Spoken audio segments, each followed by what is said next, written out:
Após o ator Wagner Moura trazer para o Brasil o Globo de Ouro por seu papel em O Agente Secreto, a extrema-direita apostou na chuva de mentiras para descredibilizar o filme e também a Lei Rouanet. As críticas tentaram associar a produção ao uso do incentivo cultural, reforçando a narrativa de que o mecanismo serviria para financiar obras alinhadas à esquerda, o que é mentira. O governo brasileiro precisou intervir a fim de rebater as falsas acusações. De forma bem humorada e explicativa, uma campanha esclareceu como funciona o programa de incentivo à cultura e o porquê ela não tem nada a ver com o filme. Absurdo! Você sabe quanto que esse filme do Agente Secreto recebeu da Lei Rouanet? Calma, quem traz informação de qualidade não precisa gritar para chamar a atenção. O premiado filme O Agente Secreto, que acabou de ganhar o Globo de Ouro, não recebeu 1 centavo da Lei Rouanet.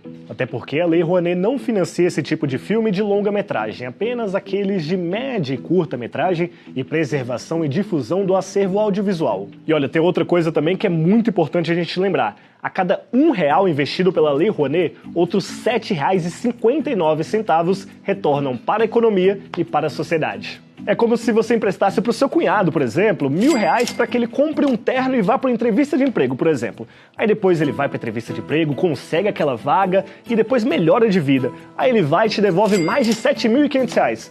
Baita negócio, né? Em 2024, a Lei Rouanet movimentou 25,7 bilhões de reais e gerou 228 mil empregos. Durante sua participação no programa americano The Daily Show, o próprio Wagner Moura rebateu as acusações e afirmou que o governo fascista de Bolsonaro transformou os artistas em inimigos do povo. O vídeo está em inglês, mas você pode ativar a tradução para português nas configurações. I'm curious about your experience. Before this film, you also directed a film that was very unpopular with the Bolsonaro administration. Bolsonaro. That's this one too. Like, yes. So you want to make something a little more mainstream? No. But the film, but it's interesting because of course the country is totally polarized, as you know, the U.S. and I guess the entire world, but the film also became an unexpected blockbuster in Brazil. Yeah. Because many people, you know, engaged with the film and went to see the film and rooting for us during this award season, which is very beautiful. The engagement that Brazilians are having with our film is very beautiful because these fascist governments, as you know well, first thing that they do is they attack journalists, university, and artists. And they were very effective in transforming artists in Brazil into the enemies of the people. Like there's this intellectual elite in Brazil that is against the people, and which is insane because there is another elite that they work for. That's the elite that's against the people. Yeah. But they were very effective with that kind of propaganda. So to see nowadays Brazilians rooting for a cultural product, a film, their artists, and it's actually really beautiful because Brazil is a very unique country culturally. You know, it's this gigantic country in South America that speaks Portuguese with people from all over the world. It's a very diverse and beautiful country. So it's, I feel again that we are finally, you know, getting back on track. O filme O Agente Secreto se passa em 1977, no fervor da ditadura militar. Com a recente prisão de Bolsonaro e de militares que pela primeira vez sentaram no banco dos réus por atentar contra a democracia, Wagner Moura afirmou que o Brasil fez as pazes com seu passado. Yeah, it's a scene that sort of establishes like the logic of a dictatorship, right? Also, I would even say the logic of Brazil, because the dictatorship ended in '85, but it didn't really end in '85. I mean, the echoes of the dictatorship are still there. When we elected a far-right president in 2018, that man was sort of like a physical manifestation of those echoes. Yes. Yeah. You talk about, I mean, Bolsonaro, you've had a relationship with, at least in terms, you dated for a while, right? I received this film has been, you know, we've been having an amazing career since Cannes. It's been great. And one of the awards that we received, and I went up there to I thanked him. You did?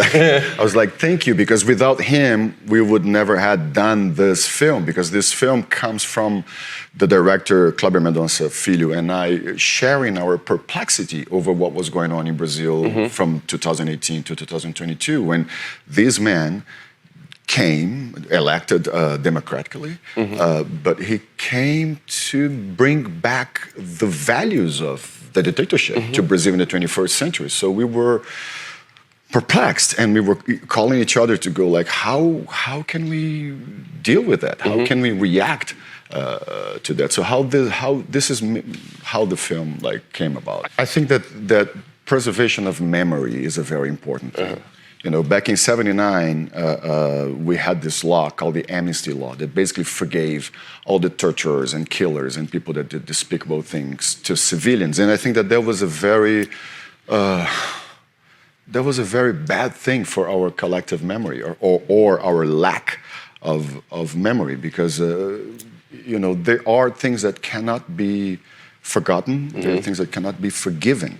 You know, and I think that Brazil, I have to say, is finally getting even with that memory problem when we finally sent people that attempted against democracy in Brazil to jail for the first time. So Bolsonaro himself is now in jail, and I think that thank you. And I think that this is, I hope that this is going to be a new phase for young Brazilians. Bolsonaro would never have existed politically if it wasn't because of that law that made people forget how bad the dictatorship. Yes. O artista ainda citou os riscos da polarização e suas consequências, lembrando do que ocorreu na invasão do Capitólio e também no 8 de janeiro, no Brasil. I think, when I did this film called Civil War a couple of years ago, and which is a film about the aftermath of a polarized situation, right? That could, you know, that in that case led to a civil war. But polarization, I think it's the biggest thing that can lead to social conflicts nowadays, and it's a big threat to democracy. And I remember that back then I was saying that Brazilians were really fasting, because what happened in Brazil, like an election denier empowered their people to go to the institutions and break things down and invade the institutions. It was exactly the same thing that happened here, happened in Brazil. But Brazil was very fast in finding who the financiers were and sending people to jail. Bolsonaro lost his political powers and everything. He's now in jail. And the reason why I think Brazil did that is precisely because we know what a dictatorship is. We know how bad it is. And I was very concerned with the fact that sometimes I think, or I thought back then, that Americans take democracy for granted. You know? And democracy is something that has to be, you have to fight for it every day. Yeah. But now I think differently. I think that now I see American citizens and American institutions sort of waking up. Wagner Moura, que também estudou jornalismo, saiu em defesa da profissão frente aos ataques que ela recebe. Para o ator, o jornalismo é um pilar fundamental da democracia, o que reflete o motivo de ser tão atacada em momentos de ascensão do fascismo. And I think that journalism is such an important thing, such an important pillar of democracy. It's not by chance that any autocrat attacks, they attack journalism, because, you know, what really scares me nowadays, and I've said that before, is that the truth as we know it is kind of over. You know, people are living the facts. I remember a time where, I mean, I'm a left-winger man, and we had like discussions in Brazil. The left and the right would discuss, and we would fight, but we would discuss over the same thing, over the same fact. You know, and I think that now facts, they don't matter anymore. You know, it's about versions.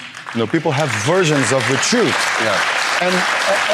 And that I think is very scary, you know, especially with the development of technology, where you can see now you speaking, and it's your face, it's your voice, but it's not you. Yeah. And how can we deal with that kind of thing?